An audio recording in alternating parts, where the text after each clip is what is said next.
This is the story of how a 1970s French-American rock band made me cry.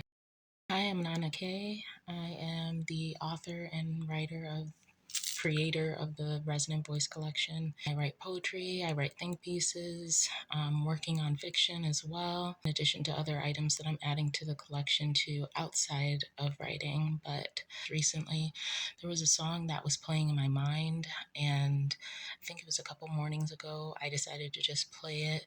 I remember just listening to it the first couple of times I was all right. And I've listened to this song before. Sometimes I go back to just listen to songs I've listened to before, but I went back to listen to this song because it was on my mind. And the first couple of times I was all right. And then I think it was the third time I started just crying.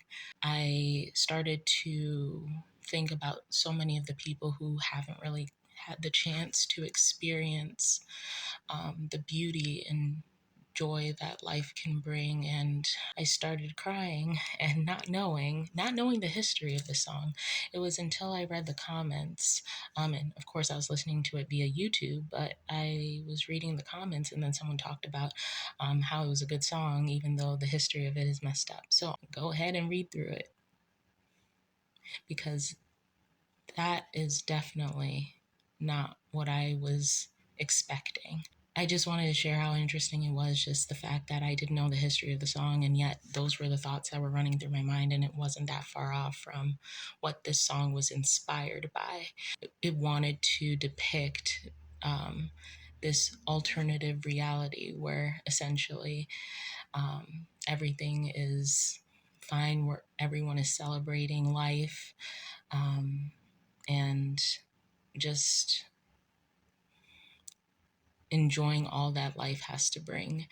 And it, learning that made me all the more sad, because it's like, oh man, there's so many things. So it's like when you understand the potential of what something could be and you look around and see what it is, sometimes it hurts.